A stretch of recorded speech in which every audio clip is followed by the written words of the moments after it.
Hey there, StarCraft fans! It's Falcon Paladin coming at you with yet another edition of StarCraft 2, The Legacy of the Void. Today, it's going to be Serral versus Clem here on Data C. Bottom left is Clem, top right is Serral. Yes, this is on the old patch because I don't have any games from the current patch of StarCraft 2. Maybe I should ask people for some. Alright, so Serral versus Clem on Data C should be an excellent TVZ. I kind of feel like Serral has Clem's number a little bit, because Clem versus Raynor is always a game, but a couple of games that I've cast recently is just Serral kind of stomping on Clem. So Clem needs to figure it out, right? Right, so no proxies here today, no pool first play here today. Just a nice macro game. If you like cheese, the cheese compilation released last week on Wednesday. It includes GM level cheese, Masters 1 and Masters 2 level cheese as well. So, higher level cheese means higher level execution. If you want a link, let me know, and I'll respond to you with it in the comments, as I always do. Terror the Overlord moving out. Check out falconpaladin.store for your Terror the Overlord mugs and t-shirts and hoodies and all that stuff. Oh, this is Terry the Overlord. Sorry, man. Sorry. I mistook you for a not Terry. Okay, I mistook him for a Terry, but I should have known. I should have known that Terry the Overlord would be scouting on Clem's side of the map. He is very brave that way. Checking for proxies. When's the last time I saw a Clem proxy? I kind of feel like that is maybe a Korean thing usually. Dunno indeed. All right, well, we got a Reaper. Reaper's name is simply Derper, so it's Reaper the Derper. Whoa, I thought I clicked on you. Come back. Reaper the Derper. He ain't the sharpest tool in the shed. He was looking kind of dumb with his finger and his thumb in the shape of an L on his forehead. That's right. This is Derper here, not the sharpest tool in the shed. He's stupid, but he's in the hands of Clem, so that's good. That's really good for him to be in the hands of an elite Terran player.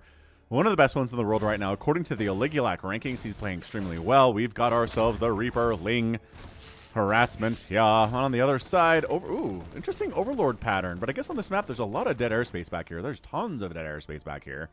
You can hide like deep into this underwater jungle. Nothing can kill you until a Viking comes out. So quick third base here at about 235, something like that. Neat stuff. Third base on the way from Serral. Reaper scouts that, says, okay, no kind of like a two-base Ling Bane style thing coming at me. That's not something we see a ton of either. But excellent. Yeah, should be pretty good. Ling's knocking down ye old unbuildable rocks. On the other side, factory coming in. Yeah, I mean, just no early pressure here from Serral. He's trying to macro up, trying to get up to a big, huge economy so that when the 6 to 7 to 8 minute timing attack comes from Clem, he's ready for it, because that's what kills Zerg players. I would say more than anything else in the ZVT matchup is they die to that little, that 7-8 minute timing window push more than they do any other time in the game. Maybe proxy barracks, maybe like bunker rushes kill them more often. Numerically, potentially, I don't know. I need that stat, actually. Who can give me that stat? Like, what kills Zerg players in TVZs most often? What time do they die in this matchup? There has to be some kind of like a chat GPT could maybe figure it out, or someone has a giant spreadsheet with all that information they can collate together and get us a number. I don't know. I think that'd be really interesting to find out. Maybe I'll try to research it myself. I know I talk about it a lot. I've just never taken the time to sit down and figure it out seriously. Just more of an idle curiosity. But I don't know. Now, I'm actually pretty curious about it. So Terry dies. Rest in peace, Terry. Again, falconpaladin.store. Link in the top right. You can get all your merch needs out there. There's also a pretty cool shirt that is, what is it? Falcon Paladin's Worker Scouting for Bronze Players camp. So it's a camp you go to when you're low level. You should Worker Scout. You really should. I know that Serral never, ever, ever, ever drone scouts, but come on, Zergs. Like, you sending a drone across the map at like 16 supply and seeing what's going on with your enemy is not going to kill you and will save your life more often than not.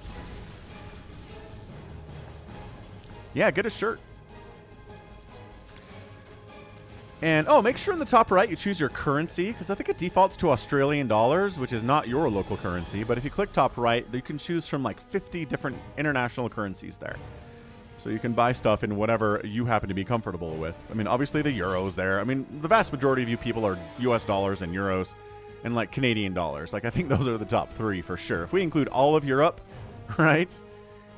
Yes, for sure. We're going to get that covered in. So a bunch of Hellions out. There's an armory on the way. This could be a Hellbat style attack. Stim's getting researched. Medevacs coming in. We're at 5.5 minutes. Not quite to that 6, 7, 8 minute mark yet. But this is Serral being like, can I make another round of drones before they come in? This is what's scary. This is what's tricky for Zerg players. And I know they make it look easy. But if you've ever tried to play 1v1 ZVT from the Zerg perspective, it's like, okay, when do I make drones? When do I make army? Can I get away with squeezing out another 5, 6, 7 drones in here?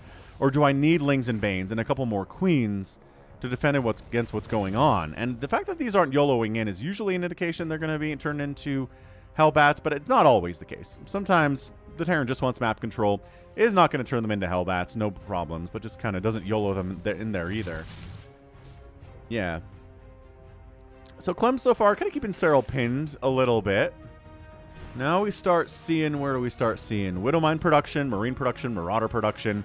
Like I said, Stim's getting produced here. Are we going to transform now? Okay. Interesting. We're just kind of YOLOing in there. Wow, we do a Blue Flame Hellbat drop in the main base. Okay, that's pretty rad, actually. I didn't notice the Blue Flame in the production tab. I'm so bad at this. Anyway, Lings on the counterattack, try to get some damage done because drones are dying over here. And they actually, they do kill a couple of units, I guess. But 10 drones go down. A bunch of the Hellions die, but not all of them. Drilling Claws coming in. So this isn't a mech play from Clem. This is just him going Blue Flame, which is a little nice and a little fun. We don't see Blue Flame.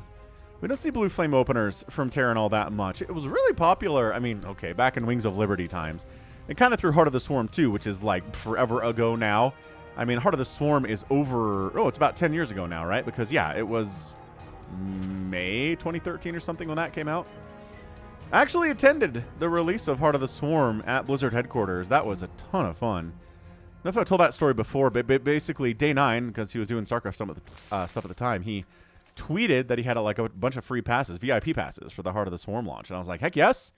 And I managed to get one, and it was sweet. It was really awesome stuff. They gave me a collector's edition of Heart of the Swarm, which I still have, and gave me a super cool little Hydralisk figure that I still have, and good times.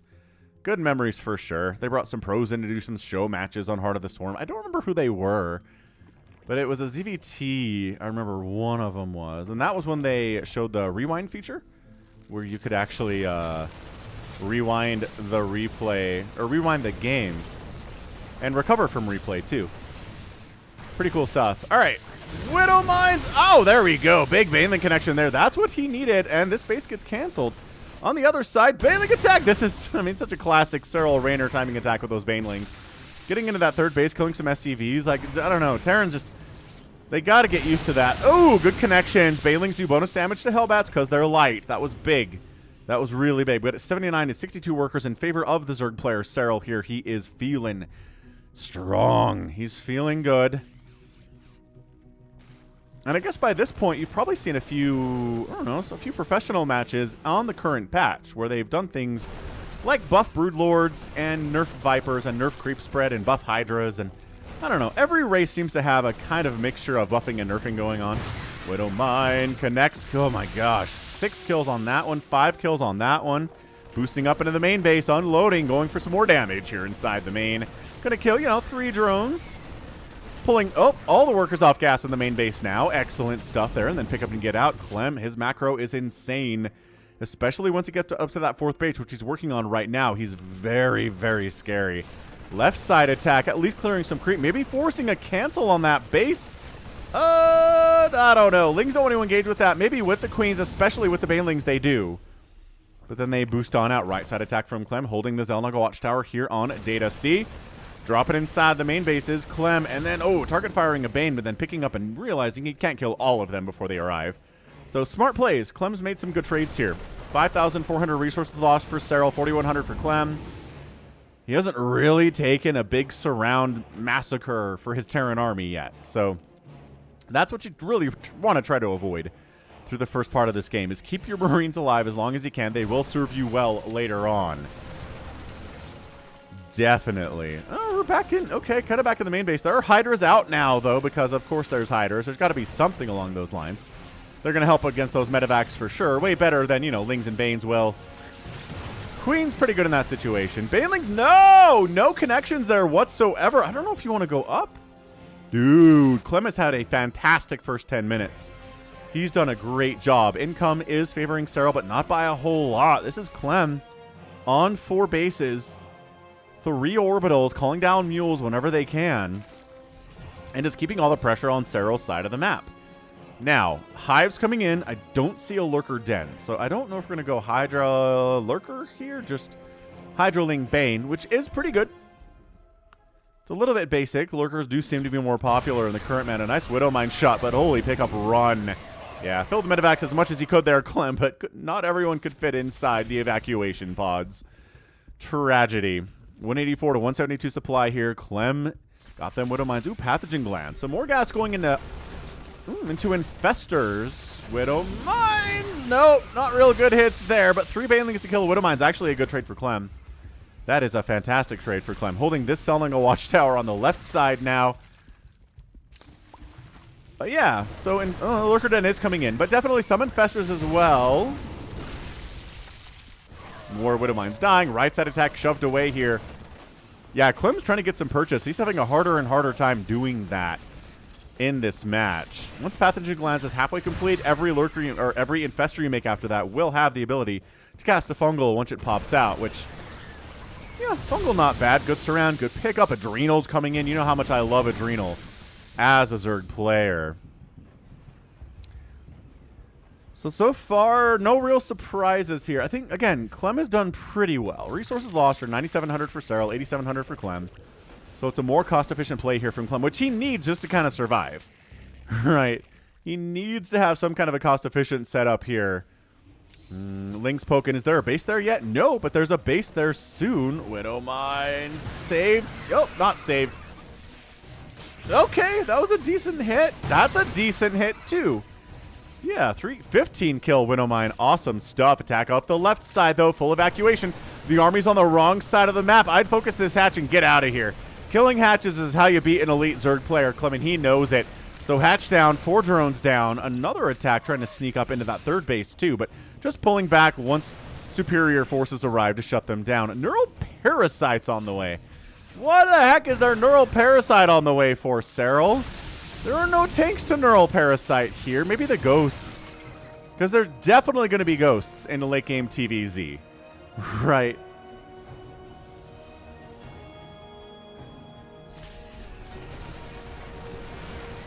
Here we go. Widow Mines. Nope, not getting any connections there. Yeah, Serral's been pretty good defending except this base. This base dying is a big deal for him. The more bases that die, just the easier it is for our guy Clem to get a win. And I just think he's playing extremely well, as he's very capable of. Nidus up. I saw the Overseer over here, and I was like, what is that for? Oh, right, Nidus's. There's lurkers and stuff. What is the response going to be? These guys do not know. Oh, no, they know now. Runs! Take down the Nidus Worm before everything. Okay. Nidus Worm dies. No evacuation possible. 3 lurkers do come out, which totally sucks. Burrow the Widow Mine. Okay. Waited. Oh, yeah, waited way too long. Gosh, that is such a great position for these lurkers. And then Serral says, well, you're busy with that. I'm just going to roll into your 3rd base. How do you like them apples? No! Gosh, this is too much Zerg. The Zerg wave is strong, but reinforcements from the main base do come in. They do manage to kind of shut this thing down. Even the Adrenalings aren't able to do everything right there. They do have upgrades. All right, they got the 2-2. But 3-3 Adrenal is where Lings really start to pay for themselves immensely. Good scan sees that Serral has taken a right side base and is retaking the 11 o'clock here too. All right, ghost to ghost to ghost. Ghost. 4 ghosts coming in.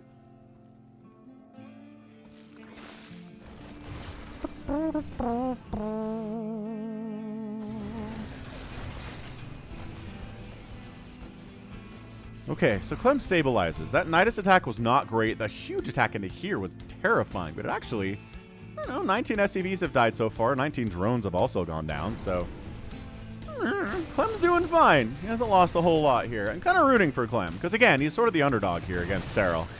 It's weird, because Clem's not the underdog against most people on Earth right now, but, you know, Serral, like I said, just kind of has him figured out a little bit.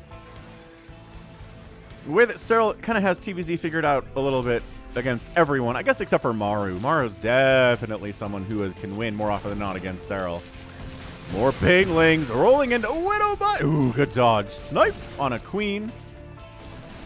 Attack on the left side. Hold it, boys. Good pickup. Man, Clem has been on top of the pickups today. Absolutely on top of the pickups. Widowmine connection. Fungal. Ugh, you can't load up fungal units. So that's, I mean, that's a reason to use fungal, but we don't see it a lot. Serral's taking Rich Vespine Geyser base this way. I mean, this has just been, this medevac knows that it's dead and is just like, do what you can, my babies. No, medevac's not dead. Right side base gets killed. Serral tries to expand bottom right, which I think is technically Clem's side of the map. I think this is his in the top left, but trying to be unexpected. Trying to go places where Clem's maybe not going to check immediately, but then he did anyway. So yeah, Clem's hanging on. He's taking the Rich Vespine Geyser base on his side of the map, but that's a lift. Way too many Lings and Banes cruising on in here. And a drop on the main. All right, sniping an Infestor. Always good to take down spellcasters. They're always expensive and they suck to replace. But yeah, Clem simultaneously maybe getting that hatch. No, he's... friendly fire splash there. Widowmine connects on a ton of Banelings. Dude, 11 and 10 kills there. Clem is on fire right now. He's going to take... I don't know. He's like, okay, do I go after the hatch? Do I go after what? He's like, I'm killing drones, and I'm pulling back. He doesn't want to overextend here. Dude, that hatchery is at 150 HP. Killing it would not be that bad. Oh, gotta lift up the Rich Vespine Geyser base. Parasitic Bomb tossed. Very nicely done on those medevacs. Serral trying to retake this bottom right. I don't know. I think Clem is in a good position. 3-3 is finishing up for the Lings and the Banes. No 3-3 on the way from Clem, which I think is a mistake from him. If we're at 17 minutes and you don't have 3-3 yet, I don't know. I don't know about this. Snipe, snipe, snipe. Sniping Banelings is also a pretty good target. They're, you know, they're gas expensive. You really... Oh, good. Oh, good scan on that Infestor. EMPing it and then killing it so it can't cast anything as it's dying. This is great, man. Clem, top left base from Serral coming in. Bottom right base is in from Serral. Attack up the right side. Serral's defending. This game is insanely good. I know it's 17 minutes, and usually, like, epic tags get to games that are, you know, 30, 35, 40 minutes, 50 minutes long, but this has been so nonstop. Clem has played so well. Serral's played so well, too. I mean, this has just been a great example of how StarCraft should be. Attacks all over the place. Widowmines! Oh my gosh, Widowmine. Sniping the Overseer so the ghosts don't die. Very nice. Very sick stuff there. Baneling bomb on the planetary. Are there enough Banelings left? Absolutely, yes. Yes, can the ghosts finish off this hatchery? Oh, they're just going after this detection, and then maybe they'll see. Counterattack here from Clem. It's 170 to 170 supply. This game is bananas. It's really great. And then the Lings show up. They don't have detection, though. So they're just sort of dying, which seems bad. This hatch does die. Bottom right base going to die, too. Clem is picking Serral apart right now. He's up 196 to 172 supply. Not where the Zerg player ever wants to be. And Clem... Nidus down. Hatch down. He has killed 3 hatches today. I don't think he's canceled one yet. So it's not like... It's not 10 hatches, and it's not over. Serral's very capable of making stuff work here, as he is causing a lot of havoc at the Rich Vespine Geyser base. Can you pop a Marauder here and hit that hatchery from there? I feel like if you could, Clem would have tried it out. but he's not. And dude, that hatchery dying is just got, oh yeah, no. It's exactly, he's just denying all mining here, which I guess counts for something. It slows down the income. Income is favoring Serral, but again, not by huge leaps and bounds here. Widow Mine connection. Fighting at a planetary with an established group here. Dude, Clem needs 3-3 so bad, and I don't understand why he's not getting it. But maybe he doesn't need it. Look at this group of ghosts. This is very Maru-like. Just setting a group of ghosts on their own on a murder rampage across the map. They'll take down hatcheries. Are they good at it? No. But, you know, give them enough time. Dude, snipe those queens. Oh, EMP and GG Clem! Clem pulls it off. An insanely good game from him. I'm all talking about how Serral's got Clem's number. Oh, so that hatch died. That's probably part of it. Yeah, so that hatch died. So that's a total of 4 hatcheries killed in only 20 minutes. Is insane. That's a lot of dead bases, man. And yeah, Serral, so EMP gets tossed, and then the GG happens. Yeah. So, I mean, at this point, it is 96 to 78 army supply. Serral has income from here and here. And that's it. I don't think he's winning against these ghosts. The snipes are too good. The EMPs mean transfuses are impossible. So this base dies. It's a 2 basing Serral versus a 1, 2, 3, 4, 5 basing Clem. There's just no way. It's all about economy in StarCraft most of the time, and that's exactly what he did. Killer game there. Hit that like button, man. If you're a Terran fan especially, you're like, yes, that's exactly what I came here for. And I mean, you came here with maybe some low hope, for sure. Anyway, good stuff. Like, really, really great game for your Sunday cast today. That was amazing.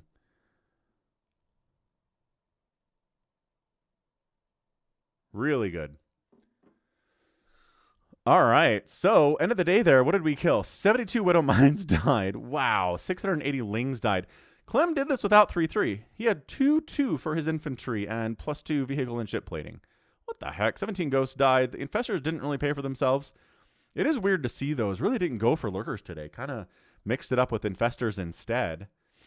I mean, swarm hosts...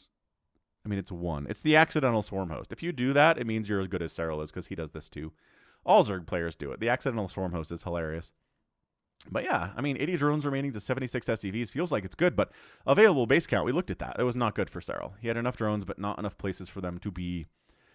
Fantastic. Clem gets that win, represents Terran so well, and bam, that's going to be it from me. So this has been Falcon Paladin coming at you with yet another edition of StarCraft 2 Legacy of the Void. Go ahead, hit that like button, hit that subscribe if you like what you see and what you heard today. You can also catch me on Twitter, Facebook, Patreon, and Twitch, all at /Falcon Paladin. And until next time, as always, thank you so much for watching, and you take care of yourself.